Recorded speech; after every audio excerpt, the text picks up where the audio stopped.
Should we crack a brew? Crack the goddamn brew. Is that what we do here? You're done. Yeah. It's a wheat crack, but you know what? It's not even a beer. It's a cider. Oh boy. Blake's Hard Cider. I'll start that over. Blake's Hard Cider Company, Triple Jam, strawberry, blackberry, raspberry. This cider is so good. I am not a big cider boy. This cider absolutely slaps. All right, okay. I'm not a big cider guy either, but maybe I'll give it a go. It's got a very nice balance of like sweet and dry to it. Ladies and gentlemen, you are about to witness the world's #1 wrestling podcast. Let me pod to you. Yeah. What's this thing called again? Just kidding. Welcome to Let Me Pod to You. I'm Jacob. You can block me on Twitter at We Hate Jacob. I'm here with my co-host Demetri. You can find him on Twitter at Demetri Talks. Demetri, it's been 2 weeks. It's been SummerSlam. It's been Dynamite 200. It's been lots of things since we last recorded a podcast. How are you feeling about the wrestling? Well, things have been very busy for the both of us, which is why we have taken 2 weeks to record this podcast. So, in these 2 weeks, to start with SummerSlam, I just wanted to get this out the way real quick. I thought it was a above average to good pay-per-view. I didn't feel amazing about it, but I didn't feel like it was bad. I just felt like, all right, it was good. That's where I'm at with SummerSlam. Afterwards, not a ton has happened, but we got some interesting stuff in the mid card. I like the Bobby Lashley stuff we're getting fed. That's got me a little bit tickled and excited. And I like the Chad Gable content we're getting, as we'll talk about later. So, yeah, as a whole, I'd say everything's going all right. But let me say this though. I've watched more AEW in the past couple weeks than I have since AEW first debuted with Dynamite, and I was watching it weekly. So it's very nice to get a little bit more in there. I'm still not watching full episodes, and I'm still not watching, like whole way through. But like, I am definitely tuning in, and I'm definitely catching a little bit here and there, much more so than I did before. So that is exciting. How do you feel about wrestling? I'm glad I could finally bully you into watching some AEW. Yeah. I will talk about it in my headline, which is part of our format here. Headlines: stock rising, stock falling. These can be specific wrestler storylines, etc., to kick off the conversation. But first, we have top of the mid. Yeah. And you already know. Yeah. You already know, man. It's Chad Gable. Shout out to my man, Chad. Thank you. All right, so something I noticed when watching him on Raw, which I thought was interesting, watching him come out the ring, his mannerisms, how he talks on the mic, really just reminds me of a guy that everybody loves. You know who that is? His name is John Cena. No, his name is not John Cena. It's LA Knight, dude. He's got charisma like LA Knight. Don't you think he has charisma like LA Knight? No, it's different. Gravy. It's a different gravy, but I would put them both in the same tier of like charisma, because Chad can make anything sound good, as can LA Knight. LA Knight just exudes more cool with what he's doing compared to Chad Gable. Like, I feel like Chad Gable, like, he was a nerd in school, but like a good grades nerd in school, and like, I'm buying what he's selling right now, and I was going to talk a little bit about this during your top of the mid. He has, the last couple weeks since he got his title shot, he's come out with a different intensity. Yeah. It's been less comedy, and he's kind of turned that dial on the intensity up a bit more. And I'm buying what he's selling, absolutely, 100%, to the point that I think I texted you the other day. I was like, Chad Gable might dethrone Gunther. Mm-hmm. Like, not on a random Raw next week, but if they do that and there's some shenanigans, because they're kind of putting this into a whole Alpha Academy Imperium storyline. Mm-hmm. I could see something happening there. Yeah, it's been interesting to see Maxine get shouted at by what's his face in the Imperium. Ludwig Kaiser.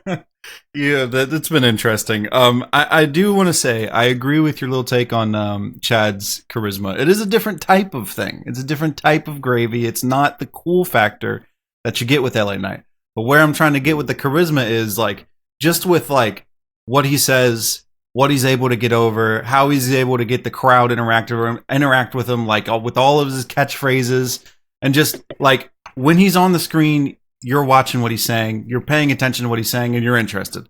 That's where I think they're similar in the sense that they grab your attention.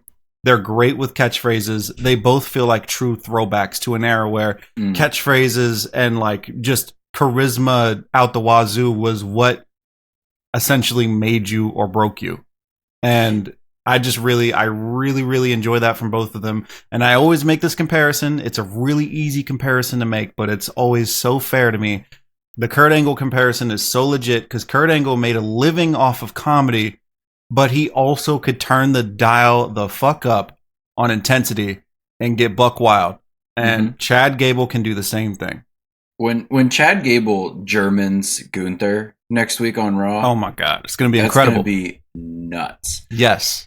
Along these lines as well, the catchphrases that you were mentioning, it's almost as if you give the crowd something to do and you sell it to yourself and you sell it to them in a way that they'll pick it up, it will get you over.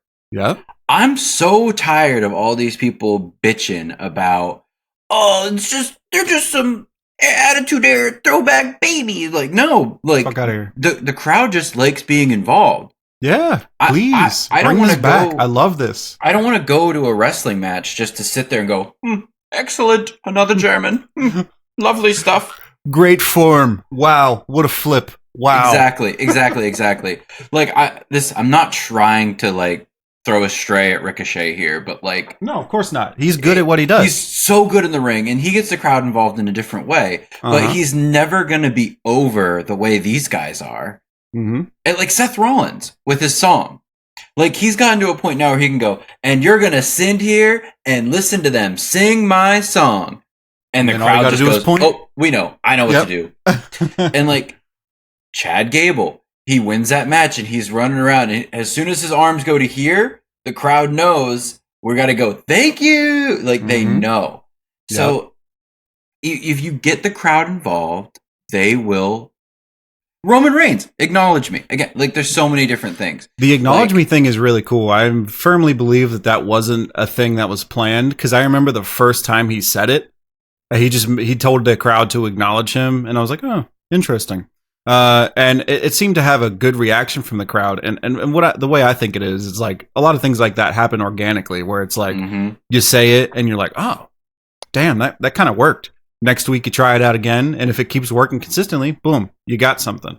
And I think that's the best way that these things come about. I think that's probably how that came about.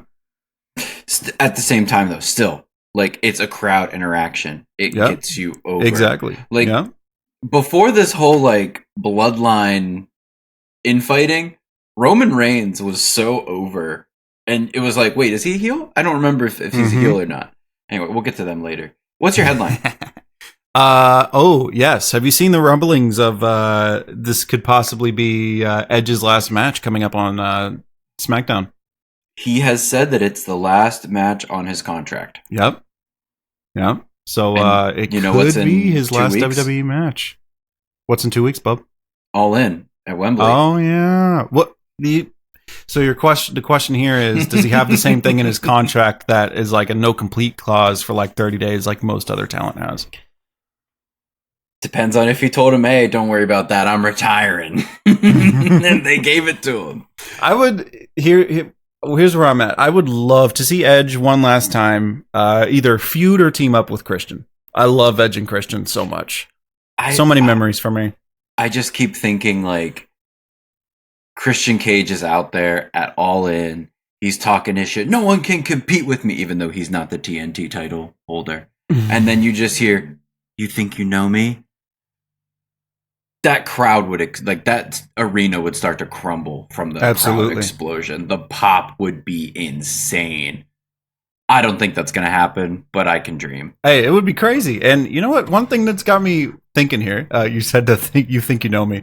What an iconic theme song. I wonder if they would be able to get the rights to that. If not, I wonder if they'd be able to at least sample the "You Think You Know Me" tag at the beginning, because I've heard other songs sample it, and who knows? I don't think that's owned by WWE. I know Metalingus. No, it might not be owned by WWE. I'm not sure. I don't think so. I don't think it's theirs. That would be lovely.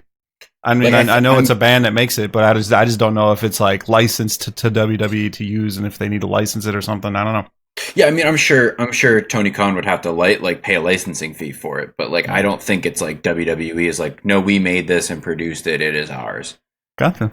I don't think so. I don't know. Yeah, we're gonna see if it happens. Of course, that'd be crazy, but I don't think it would. But for certain people and for certain pops, Tony Khan will pay the money. He will. Oh yeah. He'll write the check. He got the bag. Yeah. But yeah, if this is truly Edge's last match, which could be a crazy thing for me. I love Edge a lot. I've got a lot of memories with Edge, and crazy to think about. So I wanted to move on here. If you're ready to move on to my next point here. One last thing I'll say about Edge. Yeah. I'm glad I got to experience a little bit of Edge. Oh yeah, because you really didn't get much your first time around because you were a TNA boy. Yep. Yeah, no, definitely a good thing to experience. Yeah, he's just like a whole nother level. He's just got a cool thing about him. My favorite run, now since we're on the Edge topic, let me say this too. My favorite time of Edge has to be the feud with John Cena. That was just like peak WWE childhood for me. That was when I was the most into WWE. Okay, let me backtrack.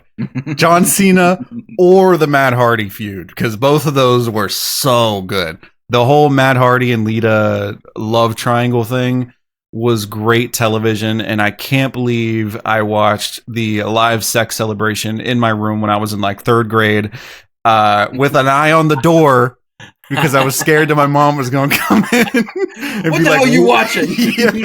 And be like, what the hell are you watching? I cannot believe I watched that as a child, but Edge was just such a badass. Truly the rated R superstar. I was like, he was so believable as a heel. He was so hateable. He really made you feel for Matt Hardy, which is somebody, at least back in the day, that everybody kind of wrote off because it's like, oh, well, he's Matt Hardy. He's not Jeff. Yeah, but that was a great storyline for them both. Really sucks that it actually had real life consequences, but hey, it was some good shit. The best stories always have real life consequences. Yes. What's your next thing? Oh, so this is an interesting one. So do you know who Maven is? No. All right. I didn't think you would. Maven is just kind of like a random mid-card wrestler who wrestled in the WWE in the early 2000s. He was the I don't know if he was the winner or not, but he was in that show, Tough Enough. Have you heard of that?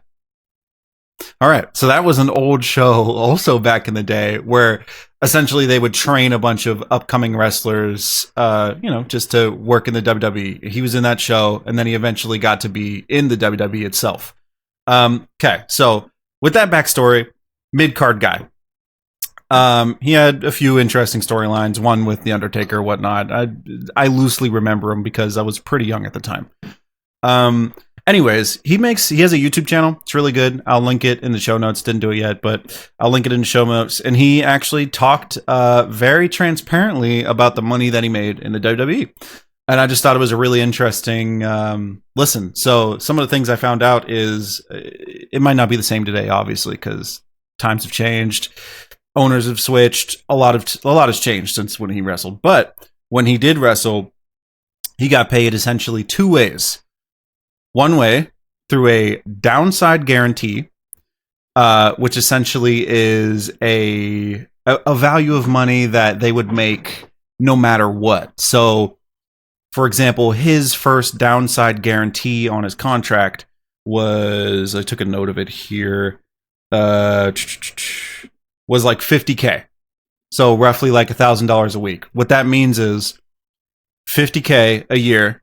He's guaranteed no matter if he wrestles or not. If he gets injured, if he has to sit at home and nurse an injury, he's making $50K just That is what it is.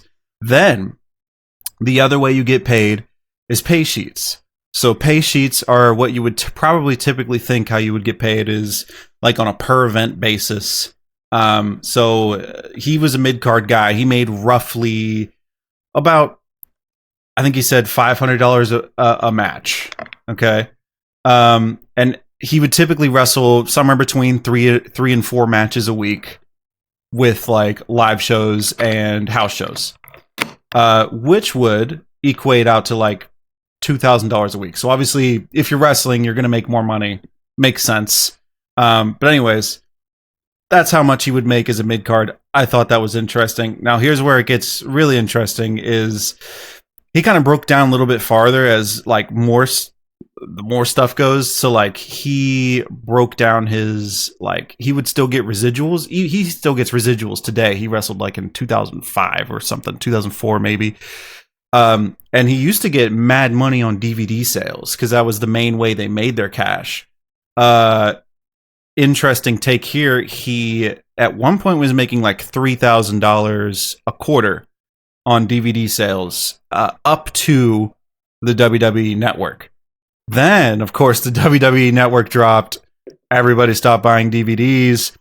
Now he's making like $300 a quarter. So that has taken a huge hit because of the WWE network. Then he kind of broke down his best and worst years. So this is what I thought was really interesting to learn about mid-cards in the early 2000s. His worst year, take a guess at what his worst year was. I'll just give you one guess. In terms of dollars? Yeah, worst year. $69,000. Okay, pretty close. Worst year was $80K.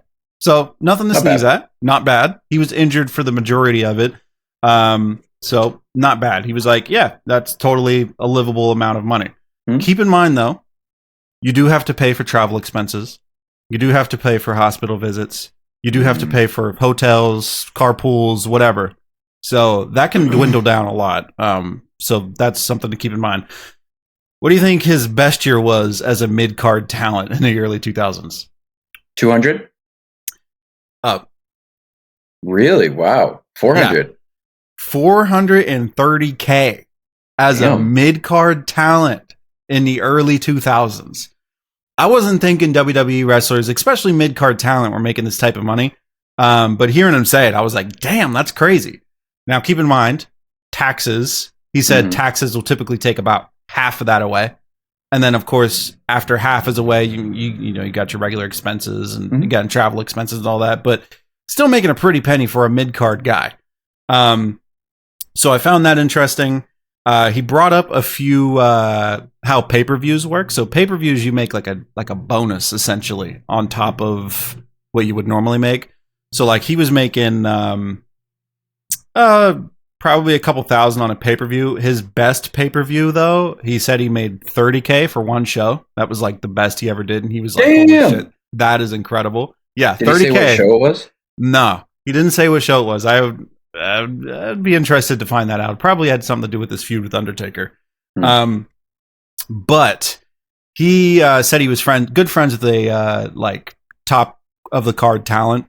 And that guy, he said, he didn't mention who it was, but he said that guy would regularly make over 100K every pay-per-view.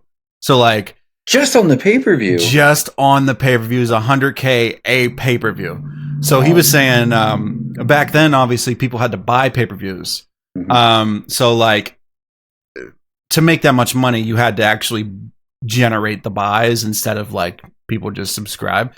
So he just kind of went into detail about how like pay-per-views actually really mattered, not only to like the fan but also to the wrestler, because it was like a huge payday and you felt really good if you get to the top of the card. So everybody was like really competing to get like that prime time pay-per-view spot. So yeah, there was just some cool stuff he said about the WWE pay. I thought that was a cool listen. So yeah, I'll link the Maven YouTube channel. It's actually got a lot of cool gems. That video specifically is like 13 minutes. So there's a lot more in depth he goes in, and there's a lot of stuff he talks about, which is really interesting. I think he's kind of an underrated YouTube channel. So if y'all have not checked that out, I would definitely recommend to check that out. That would be great. I look forward to seeing that. You like that long-winded I headline? did. We also need to take a quick break because my mic disconnected. Oh no. Okay. Wow, back like we never left. Oh yeah, Macho Man, let's go. Speaking of Macho Man, it was good to see you, my favorite Macho Man, for SummerSlam. And that's my headline was SummerSlam was a big high point for wrestling for me. Yes. Having all of my wrestling watching friends in one place. Mhm. I really, really like that a lot. But after a high point in anything, I have now had quite a down point of wrestling where it's been like a drag to watch a little bit. Dude, yeah. It's been like, I don't know. I just have been, I don't know. Some of the storylines have not been landing for me either. I just don't really care about some of it. And it's been, maybe that's part of it. I don't know. That's my headline is SummerSlam was so good that now wrestling's been a little bit for me. But we're going to talk about some stuff that's good. And I don't think did we put anything? How do we not? Oh my God. Okay. I'm going to adjust this. We're going to do headline number 2 for me because you had 2 headlines. All right. Go ahead, ball out. Austin Theory is no longer the United States Oh my champion. God, how did we not talk about that? So much has happened, that's why. Yeah. I'm going to be honest. I don't really understand the choice of picking Rey Mysterio. Transition champion. Yeah, but like, why not Santos Escobar? I don't know. Good question. Like, you're going to fake have him hurt, and then Rey wins the chip. I don't know. I don't really get the choice. We'll see how it plays out. I think this Friday on SmackDown will be his first episode with the belt since he won it. Is that correct? I think so. So maybe we'll get some more information.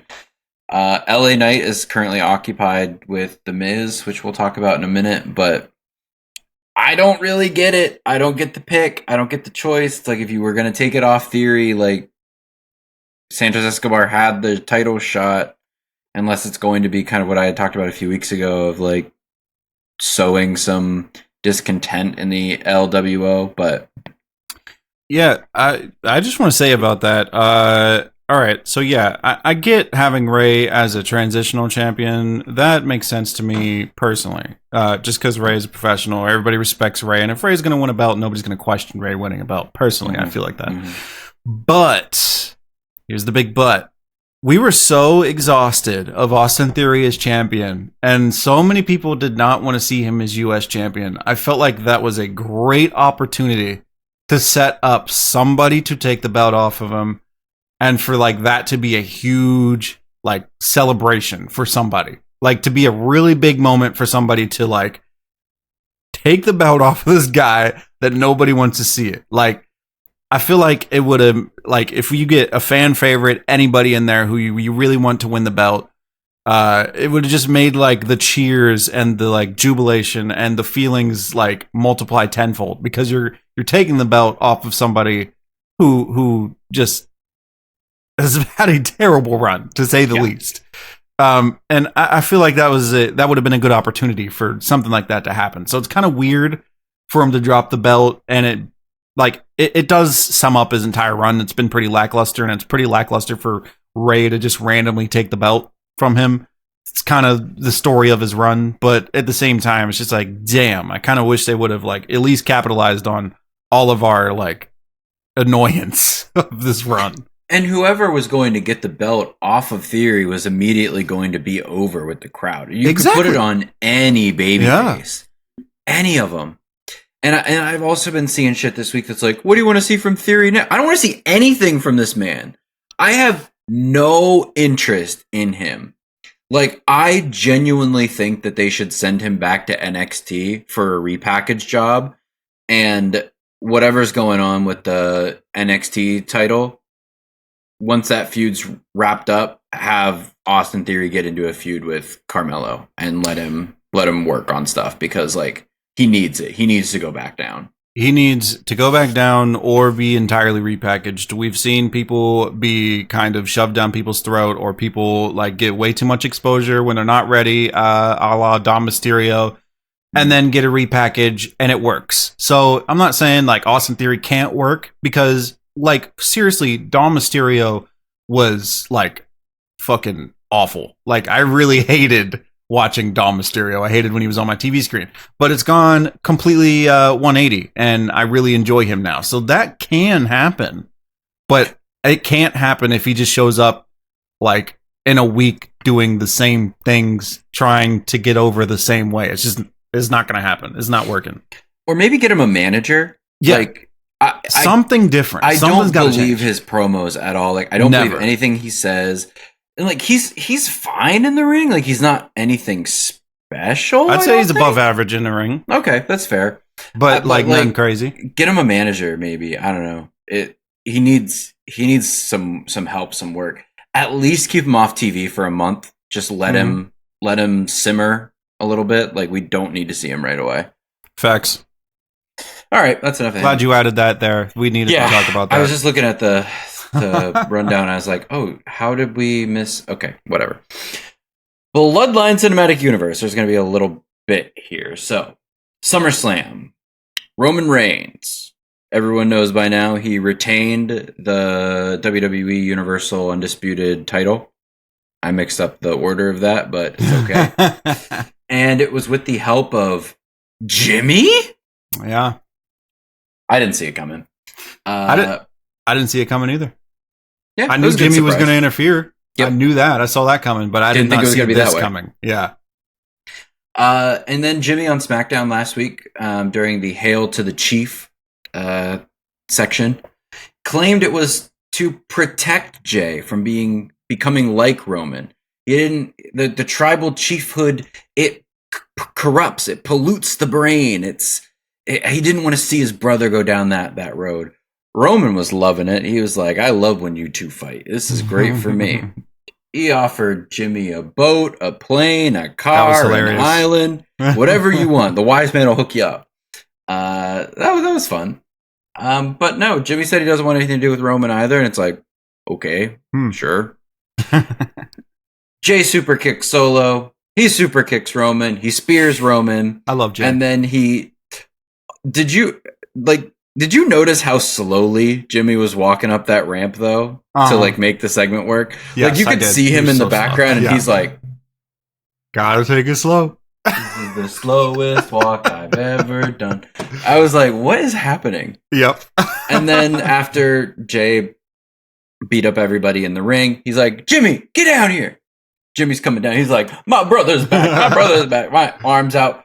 Bam! Super kick right to the jaw. And props to Jimmy. He sold the shit. Bro is dead on the ground. Kick. He was gone. Jay pulls a Roman, starts talking to the camera that's closest. Deuces, ooses. I'm out of here. Not just SmackDown, but the WWE. Mic drop. Joseph Fatu is all elite. that was a cool ass segment. Major swerve at the end there. I don't think anybody thought that Jay was gonna come out and goddamn be like, I'm out, bitches. Like, what the hell is going on? Like, he's looking after his mental health. He can't deal with all this family drama anymore. That was crazy. I wonder how long he's going to be off TV. And is this just going to be like a pause in the Bloodline storyline? You think so? Yeah, I think that this is a keeping the Jimmy versus Jay available for a big pay-per-view, because there's no big pay-per-views the rest of the year. Yeah. Like we've got Payback coming up in a couple weeks, which nothing has been booked for. Mm-hmm. And that's in Pittsburgh. We got to have Kurt Angle and Chad Gable do something. They'll probably link up. Yeah. But like there's been nothing booked for Payback yet. The next one after that in October is Fastlane, I think, which is the dumb one that's going to be in Indianapolis. But like there's nothing big the rest of this year. So they're probably going to try to keep that on the boil until like Elimination Chamber or Royal Rumble or something. Yeah. Yeah, I don't know if they can keep it down that long. WWE also put Jay like straight onto the alumni page, which they never do. They are so slow to update that. It's like, no, he's really gone. It's like, yeah, you're really making me believe it. Oh, like, he's really gone. We check it out. We updated the page. Like, yeah, right. Like, I doubt your girl, the artist formerly known as Lacey Evans, is even on there yet. The artist formerly known as Lacey Evans. God, if she rocks up in AEW, I'm gonna lose my mind. I forget what her name, Macy Estrella or some shit. I don't remember what her name is. Yeah, I don't know. Estrella's not sounding real American there, Macy. It's some. Is that what it is? I don't remember what his name is. That's what it is. All right, bet. But yeah, I think they're gonna keep. They're just trying. This is the only thing they can do to keep Jimmy and Jay apart for long enough to put it on a big pay-per-view. Yeah. It's not big enough for payback. Roman's not defending this belt until next year. Yeah, he's got to hold it till WrestleMania now. He's got to. There's no way he drops it before WrestleMania. No. And there's still people talking like, this is why Roman should let to go. Shut the fuck up. Fuck out of here.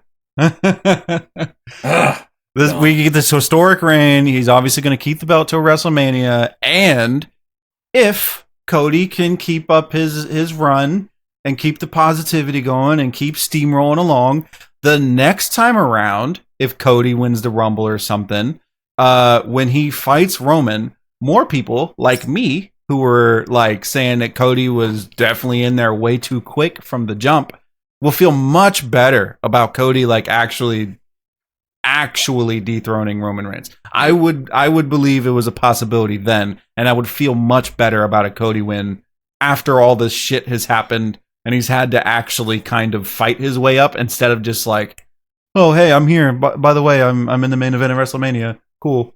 Like, yeah. There was a rumor last week, I want to say, that was saying that basically WWE is just working hand in hand with Roman Reigns and Paul Heyman on the creative for the Bloodline story and Roman's title. And at this point in time, WWE creative does not have any plans for him to lose the belt. They do not have a plan for it. It is going to be when Roman and Paul says it is. Yeah.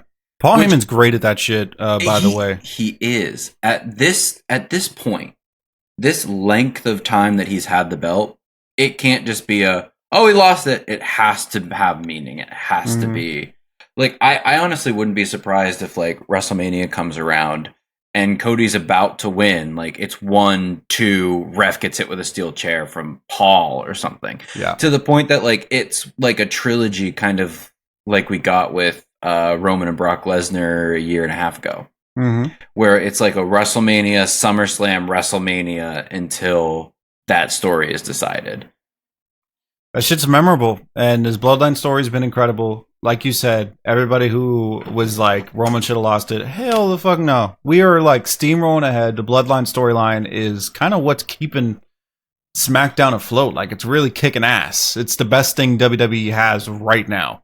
So, going back to the United States Championship, that's why that belt needs to be important. Yep. And this is just a random side piece I wanted to add, just because you were not watching WWE at this time, a little bit before your time, not long. You were talking about Heyman being a big part of creative. There was a point in the last few years where WWE creative was like struggling hard, and Raw was like it can be a hard watch still sometimes, but at this point in time, it was like really awful, like a bad watch. When I first started watching, like, Raw was basically unwatchable. Like, yeah, I was only watching SmackDown because Raw sucked so hard. Yeah, it was like that. It was just really fucking bad. And then they actually made a really cool decision. And Paul Heyman was the, I forget what his role was, but essentially he oversaw creative for Raw. He got a promotion. He got to oversee creative for Raw. Literally the first episode he was in charge, there was like some sort of fight, and somebody got put through the like stage like area at the very top where the screen is. Somebody got put through it, and like there was like electricity and like lightning and shit, and everybody's like, oh damn, say hello to the Paul Heyman era. This shit's crazy. So yeah, Paul Heyman did a great job there, and then some, you know, because Vince McMahon does Vince McMahon things. For some reason, things were going well, and then he was like, all right, Paul Heyman, you're out of here. And that was the end of that. But that was a cool run, so I believe Paul Heyman has, you know, good things ahead. Well, he's got a proven track record of being very creative. I mean, there was a documentary I watched, God, it was a couple months ago now, but it was basically about the era of Paul Heyman being an authority figure and running SmackDown, basically. Mm-hmm. And the documentary is basically breaking down how Raw was really good, great numbers, winning TV every week on Monday. But SmackDown was a dog shit pile. And at that point in time, it was on Thursdays, so it wasn't competing with like Friday night crowd of like just people not watching TV on Friday night primetime. Yeah. But it wasn't winning anything on Thursday. They put Paul Heyman in charge, and within like, I think the quarter that they put him in charge, SmackDown started beating Raw, and Vince was pissed. There was a point, bro, where as a kid, like I mentioned this before on an older podcast episode, as a kid, I really wanted to watch SmackDown because there were just so many cool storylines and shit that I would see on Raw. Like shit happened on SmackDown, and I'd be like, I want to see that. I couldn't watch it because I didn't get SmackDown where I lived, but like, bro, I wanted to watch that so bad. Yeah, the thing that I was watching is Paul was talking. He's like, and Vince was pissed, of course, because I was beating him. And so he had a meeting, and he was like, I need you to like tone things down a bit so that Raw is the number one show that we have because it's our flagship show. Oh, and genius. I stood up and said, write a better show. And yes. Facts. And Paul was saying, he's like, and basically the reason I felt I could say that to Vince at that point in time is the contract that I signed when I got that promotion basically said if he fired me, he had to give me $15 million. And if he wanted to fire me for $15 million, I'd take my $15 million and get the fuck out of there. It was I don't know if it was 15, but it was like a ridiculous crazy number. Yeah. And I was like, good. Paul Heyman's a man, dude. You know who else is the man, Demetri? Who? The Miz. He is the gateway to going up the card. You're damn right. He's so good at his job. And who is the Miz putting over now? Oh, our boy, L.A. Knight. Yeah. I feel like we said this on an older podcast that LA Knight would work really well with Miz. I could be mistaken, but I feel like we said that. It just makes sense. They're both great, very charismatic. The Miz, like you said, is like the gateway to like stardom. He just can put anybody over. Not that LA Knight needs to be put over, but literally the combo of them both. This got me very excited. Their first little spat they had, that had everybody on the internet like, damn, we need more of this. Because that shit was good, dude. And I think part of the reason they did that, too, is it's like, okay, we know what LA Knight can do in the ring. We know he's pretty good on the mic. Let's put him with the best person in the company on the mic and see how he fares. Yep. It was gold. Draw. Absolute draw. No one won. And then they have their little kerfuffle. And when the Miz is going to do some wrestling moves in his suit, you know that he's into whatever the story is. Like he starts taking off his jacket, he's undoing his tie a little bit, and then he throws the jacket at LA Knight. They have the little kerfuffle. LA Knight hits him with the BFT, the blunt force trauma. Bad finisher, but whatever. We'll rock with it for now. And then the Miz is on the ground and he goes, "Good to meet you. We'll talk again soon." And then grabs the Miz dead hand on the mat and shakes it and gets out. It's little things like that. It's entertaining. LA Knight held his own. He did what he needed to do. He did the wrestling he needed to do, and this program is going to be very good. I'm more interested in this program already than I was in the LA Knight Bray Wyatt program. Well, yeah. Bray Wyatt was supposed to be a big star back then, and I was not very, very into that. So it's just cool to see Miz get his props. Honestly, I hope that it leads to a Miz LA Knight pay-per-view match. Like, I hope be this lovely. isn't like it just gets burnt out on Raw. Like, I hope this. I want to is see this as a legit feud. Yeah, that it goes back and forth for a couple weeks, and then like that's something that can go on the payback card. 100%. You know, a dream feud for me is a 3-way feud between LA Knight, Miz, and Grayson Waller. I think that would be fucking incredible. And I know, like I always say, Grayson Waller. I love Grayson Waller. Not everybody's feeling it yet. They'll come around to it as he gets more time. They had a pre-recorded segment with Grayson Waller and LA Knight on NXT last week. I didn't know that. Grayson Waller's there. He's like, I used to run this place, blah, blah, blah, blah. And he's like talking to a girl. And then like you hear a car pull up and she goes, oh, well, I've got to go. And he's like, who could you want to be going with that's not Grayson Waller? And then like the window comes down and it's LA Knight. He goes, she's going out with a megastar. LA Knight. Yeah. Oh, yeah. And like she gets in the car and he's like, and he says something else and like pulls out and Grayson Waller's just like sitting there mad.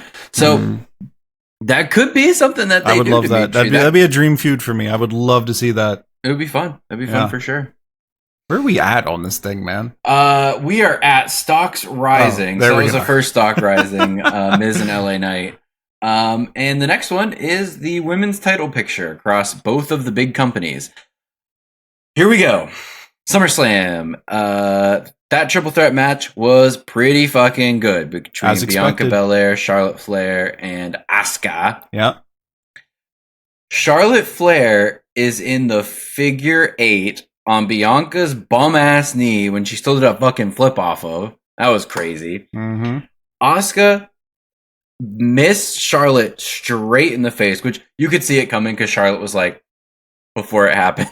Like she gets missed in the face. Asuka comes around to try to just like get the pin on Bianca. Bianca grabs her with the sneaky little roll up. And new WWE Women's Champion Bianca Belair. She's limping around with the belt up. And then that fucking banger of a music hits. The lights start going. And Io Sky's not doing her dance. She's running down the ramp with Bayley. And everyone's saying Bayley's going to turn on Io. Bayley's going to turn on Io. No. Bayley was taking out all of Io's ops. She's hitting them all with the briefcase. She murders Charlotte, murders Asuka, gets in the ring. I mean, she knocked them out. They're just there on the side of the ring like they don't know what's going on. They can't stop this nonsense. Io goes for Bianca's knee again, cashes in. Real quick little flip out of off the top rope. 1, 2, 3, new champ, Io Sky. So happy. So happy. I was so happy, dude. What a lovely time. What a lovely fucking time. What'd you say? How happy are you? So happy, bro. Let me say it again. So happy. I love Io and Bayley so much. You know that. Dude, what a great moment. And Io is just, she's going to be a great champion. Hopefully they let her have the belt for a good bit. Have you noticed that Bianca hasn't been on TV since then? Or maybe not had a match. She's hurt. Oh, yeah, technically with the knee. Hurt. She saw Beyonce last night. She did? Mm-hmm. Oh, cool. Very cool. She looked fine as hell, too. Rhea Ripley finally has a storyline. Fine as hell, too. Bro, did you see the Instagram? No, I did not. I'll link it in the show. I was unaware. Yeah, it was good. Rhea has a storyline for once. She will be fighting Raquel. That's probably going to happen at Payback and hopefully goes on longer. I would really like Rhea Ripley to have a storyline for the women's world title. That'd be great. I think that would be super important. And it looks like they're going to run back some big intensity fighting stuff with her and Raquel. I think Raquel is the only woman in the current women's roster that's actually bigger than Rhea Ripley, just in terms of like height and strength. Like I think she's the only one that can like match her and or best her at just being like a powerhouse style wrestler. Yeah, no, you're definitely right. Most of the women on the roster are not very big. So yeah, we used to have a few, but like now there's not really I mean, Rhea typically towers over everybody, so Yeah, like it's just like you think back to Backlash with Rhea and Zelina Vega. Like yes, that was the first thing that came to mind. Yep. So I think this is one of those kind of deals that can go on for a little while between Rhea and Raquel. I did see some clips coming back from when they had like a street fight brawl for the NXT women's title a couple years back, and that looked like a banger. Ooh. So if they run some stuff back, I don't think Rhea's going to lose the belt. Don't get me wrong, but I think she needs to be challenged. And it needs to be soon because that belt's starting to go a little stale because it's caught up in the rest of the Judgment Day wave and it's not been about her title. She is the champion. She needs to get her flowers. She needs to do her work. I like really agree with all that. I really agree. Rhea needs, like you said it yourself, a storyline and like to be shown off as a champion. Mm-hmm. It really does feel like since she's got the belt's been on her shoulders, it's been on her waist, but it doesn't really feel like she's like even been a champion because she hasn't really been involved in many things. So it's just kind of like she has this belt that's just like there. I don't know. It's hard to explain. It's a weird feeling. Yeah, and she is supposed to be like the leader of the Judgment Day is kind of the way they bill her, and if she's the leader of the Judgment Day, she needs to be leading by example and she needs to be kicking ass. Yes. Which we know she can. Yeah. Exactly. I would actually, I think something that would be really interesting if this feud doesn't pan out because there may be an injury. I don't know if it's kayfabe or if it's real with Raquel. Yep. But if that isn't the case, if they can't do this feud right now, it's going to be kind of a stop-start. I would love to see Rhea Ripley do a weekly open challenge for the women's title. That'd be good. Raw. Yeah. And just like, she can squash people. She can squash local talent. I don't care. I just want to see her wrestling and kicking ass. Yep. More Rhea, please. Yes, absolutely. And the other stock rising, there's a new champion in the women's division on AEW. Hikaru Shida shocked the world and beat Toni Storm on Dynamite 200. This is actually before SummerSlam, so we are rocking back quite a ways for this one. But Shida beat Toni Storm. She was one of the first AEW women's champions. She was the champion during the COVID time, so there's no crowd. So this is a big for her to be the women's title holder during crowd time. And she'll be defending her belt at AEW All In in a 4-way match. We'll cover that momentarily. But yeah, good for Hikaru Shida. I think it's good, actually, that Toni Storm lost this belt because that was another one that was going stale. I think the Outcasts are still not quite working, and it's one of those things that needed to change just to spice up the women's division a little bit. And I think Shida would be a good champion. So that's my spiel about that. That's my spiel. Well, I guess while we're on women's champions, let's go one more. The women's tag team championships are cursed. This is not stock rising. This is going to be its own little section. They are definitely cursed. Sonya Deville tore her ACL. That sucks. That's awful. Chelsea Green was trying to make something interesting happen by, on her Twitter account, doing this like Chelsea's Got Talent to find her new partner. They should have let it be R-Truth. That would have been hilarious. I was going to say that. I'm glad you said that. I would have loved R-Truth coming out. And then on Raw this week, they have Chelsea pitching this idea to Adam Pearce, like, I'm going to hold a talent competition. Chelsea's Got Talent for the belt. I was really hoping they would actually do it. Right? That'd be such a fun segment. And then Piper Niven just shows up and says, I'm taking this belt. And I'm like, damn it. Like, I don't mind Piper Niven. Like, I don't have anything against her. No, absolutely just, not. It just would have been cool to see. It just feels like they kind of blew over a cool idea. But also, like, along this line, why the fuck did they combine these tag team belts? And where are the witches from SmackDown? Dude, yes, they were so good for a couple weeks. And now they're gone! Yeah, I was like, dude, they are so dope. They got a cool thing going on. A lot of little vignettes showing. I was like, dude, this is interesting. I fuck with this. Like, they're giving us the Viking Raiders, but they won't give us the hot witches. Like, I don't understand. What the hell, this bro? Is crazy. And like they were over too. Yeah. They came up from NXT and they were over instantly. Yeah. The crowd was behind them. Like, and nope, gone. Whatever. Yeah, I don't even know what the hell happened with that. That's a great point. They've been gone so long and randomly that I forgot. Yeah. Where are they? Yeah. Why did they combine those belts? Crazy. Who knows, bro? All right, your turn. Yeah, I just want to say stock rising. I mentioned this earlier, but like for me personally, a little bit of AEW. I've been watching a little bit here and there. It's been nice to see.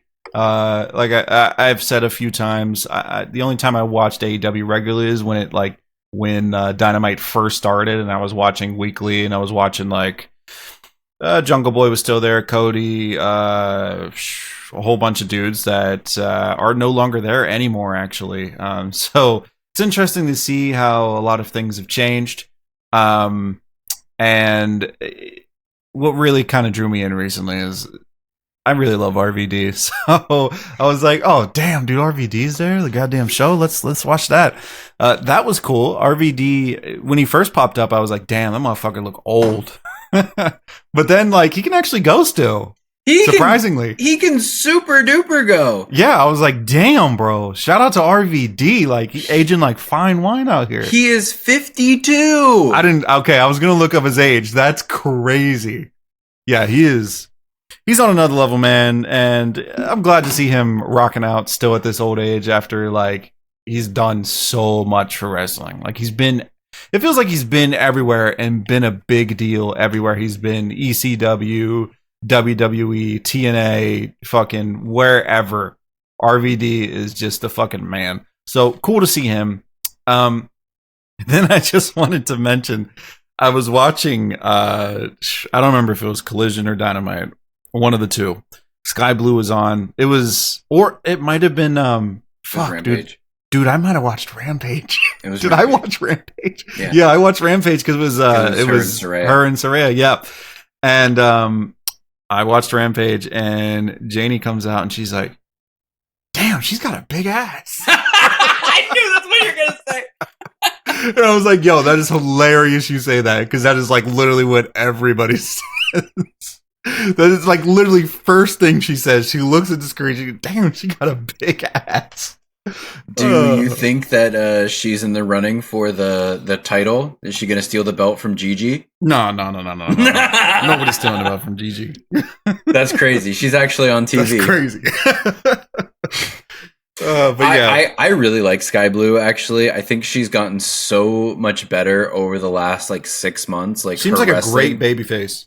Oh, incredible babyface. Yeah. She cannot cut a promo at all, but incredible babyface. She can go. She's like everyone at AEW talks about her as like she is going to be a women's champion one day. She is going to be like the like face of the women's division in AEW. She's only 26. Oh wow, like, she's very young for a wrestler for sure. Yes. They got her off the indies. They brought her in as enhancement.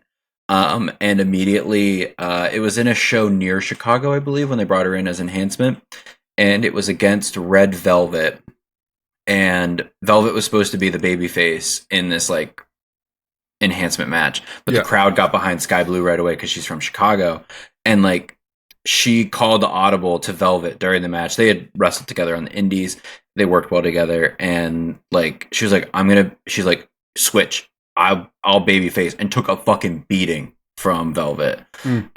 She also apparently needs to be like honed in sometimes because she wants to do like more interesting spots that you don't see in women's matches. Like she wants to do more table stuff. She wants more chairs. Like she wants to do like some hardcore women's matches. And there are people there that want to do it too, but they've got to like build a story for it. But I really like Sky Blue. She did a great interview on AEW Unrestricted recently, and I would really recommend seeking that out if you want to learn more about the person behind the wrestler. Intriguing, yes. That was also intriguing to learn about the audible you said she called. That's some cool shit to be smart enough to just call the audible and be like willing to bet on like this is the right decision. Because although it's just like you're like, oh, it's just a enhancement match, just a random audible, but like it's kind of a big deal, and that's kind of like along the lines of she can work with everybody there. Yeah. she does not have any ego issues with like the people she's working with. Like she's been in and around this Outcasts feud for a while, and apparently, like she has nothing but good things to say about Saraya, Tony Storm, Ruby Soho, and they have like similarly. I've seen in interviews like Saraya's like I couldn't believe she was that good at that young. So good stuff. Very promising for her. Indeed. Ooh, we've made it. Where are we at here? I wanted to say one last thing about RVD. Oh yeah, go ahead, run it. I cannot believe he showed up in AEW. Dude, I know. He was just like one of the people on the draft for WWE. Like I know, yeah, he popped out with the suit, man. He apparently got permission. Like he didn't want to spoil his relationship with WWE, but he was really interested in this like FTW title angle. So he got permission from WWE, like, hey, you won't like hate me if I do this, and they let him do it. Which that's props sweet. On them. Yeah. Props on RVD. I bet if Vince McMahon was still like the man, that would have never happened. Yeah, I would say you're probably right on that. I think probably he went to Triple H and was like, hey, like I don't want to spoil my relationship here, but like this is pretty fucking cool. Like, yeah, go do it. Stock falling. What are you surprising me with? Stock falling. One of the biggest stocks falling in the history of stocks falling. Are you ready? Mm-hmm. The WWE's handling of the star that is Lacey Evans. Respectfully, no. You mentioned it earlier. We talked about it briefly. I just think I've said this before. I don't agree with everything personally with Lacey Evans, and I don't think she's the greatest wrestler by any means, by any stretch. She's actually a little rough in the ring. But the big but here, not Lacey Evans. Sky blue. The big but here. I think I will always say I thought that she had from like the very beginning, I thought she had a solid character. She was good at being a heel. She was good at getting under people's skin. Like that's natural for her, clearly. As like a person, she's feels like so hateable. It feels like she's just super hateable and really good at getting under people's skin. And that can piss a lot of people off, rub a lot of people the wrong way. And it's not always a good thing. Jacob, it's not always a good thing. But I think in this case, she was actually legitimately good at being a heel. And I think that although she was a little rough, I don't think they gave her character the love it needed to actually succeed. We like never got any matches. She was in a good angle, an interesting angle a while ago when she was, Sassy Southern Belle or whatever. When she was in that little angle with Ric Flair and having like essentially being Ric Flair's baby mama. I don't know if you watched did you watch when that was a thing? No. All right. So long story short, she was in a feud with Charlotte Flair. It was actually pretty interesting because Rick did some shady shit and like dipped out on Charlotte when she needed help or something. Turned out he dipped out because he had a relationship with Lacey Evans. And the storyline essentially was that Lacey Evans was in love with Ric Flair and Ric Flair was just infatuated with Lacey Evans. And he was just being like a piece of shit dad to his daughter because he was like, fucking Lacey Evans. What do you want me to do? I'm Ric Flair. So it was just, another probably a Vince McMahon ass story. Of course, it sounds like a Vince McMahon thing, right? But it was good and it was interesting. And she was really good at getting under people's skin. And I just think that we missed out on. We're missing like some solid women heels in wrestling. I feel, and I think she's a solid mid card women heel that could have made things interesting. But I guess right there is the problem. What's that? There isn't enough love for the women's division in AEW, in WWE, in either of these major companies for mid-card women's matches. Exactly. I'm not expecting Lacey Evans to be a star, but I think she's like a really good mid-card level heel. Could have been good. Absolutely. I'll give you that. I will absolutely give you that. like right now, I guess you'd technically say the mid card women's story is Becky Lynch and Trish Stratus. Just crazy But, like, to say. but that's not mid card. Like that is main event level work, but it's mid card because it's not for a belt. Yep. So, but Lacey Evans can't compete in that. Like she can't compete in that kind of bracket for what you need to do to have a mid card women's story on WWE television. So it was never going to work. I mean, it's like Zelina Vega had a title shot in May. Where the fuck is she? Yeah, great point. She's just going, woo, LWO. Like she's just there, like she's got the cheering flip them on. flop. Like I'm sure she's on dark matches like before SmackDown, after SmackDown. Like I'm sure she's rocking that, but like overall, like she's nowhere after a title match. Natalia off TV again after a couple title matches. Who else can we look at? Liv Morgan's hurt, but like it's just like there's no room for what would make a good mid card. Oh, I remember who I was thinking of. Michin. Oh yeah, like she's really good. She is really good. She's a really good wrestler, and like I don't love AJ Styles, but they could push whatever that faction is supposed to be, the Good Brothers and Michin, to be something. Like, I mean, the Good Brothers can wrestle. They were just champions in New Japan before they came back. Like, everyone in that faction can go, and they're soiling in the mid card. Like, there needs to be more room for more women's matches just in general, and that's something where both companies really struggle. Wow, way to turn that into something you agreed with me a little bit. That is crazy. I never would have thought I'd see the day where you somewhat agree with me on a Lacey Evans take.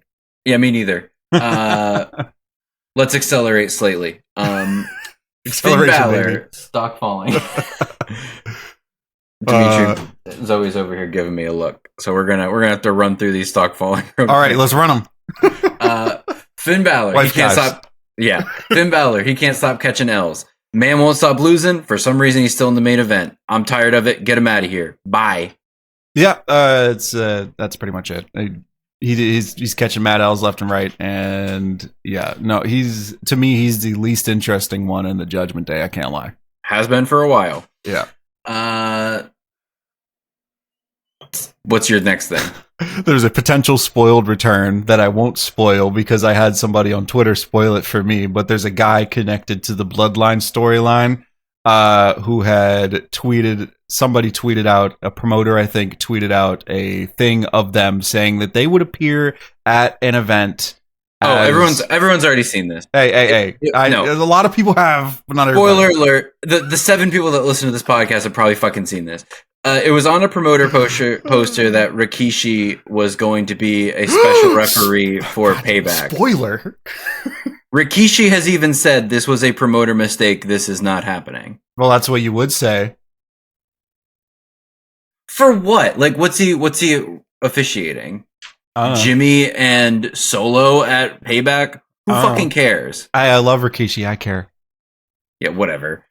If you're mad, send your hate to me. I'm at We Hate Jacob, hate with an 8. If you're mad, send it to me. If you're mad, get somebody who knows Rikishi, call him up, get him to stink face Jacob.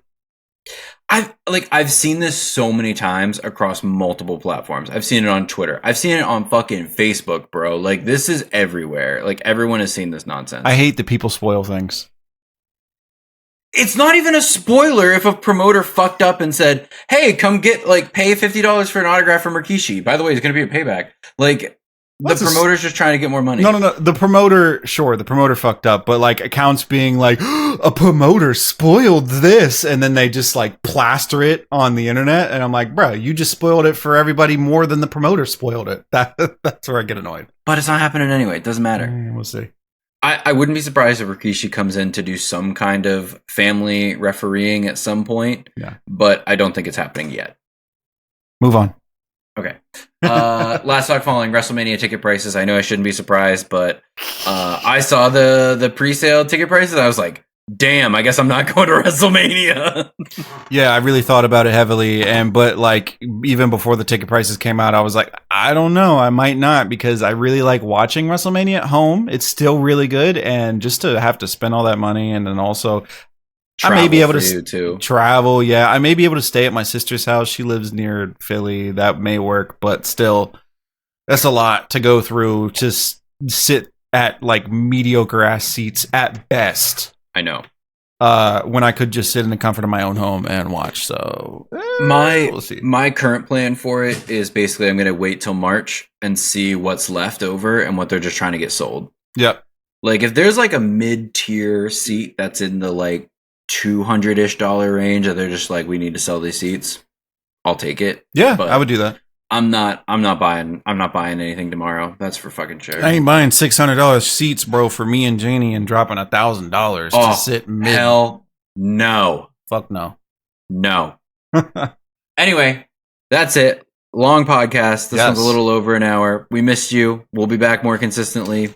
That's the sound of kisses if you got the audio. Thank you everybody for listening. You can follow us on Twitter and TikTok and YouTube at Let Me Pod To Ya. You can follow Demetri at Demetri Talks. You can find me if you want at We Hate Jacob. That's hate with an 8. Send me your hate if you didn't like me spoiling the Rikishi thing. Guess what? I don't care.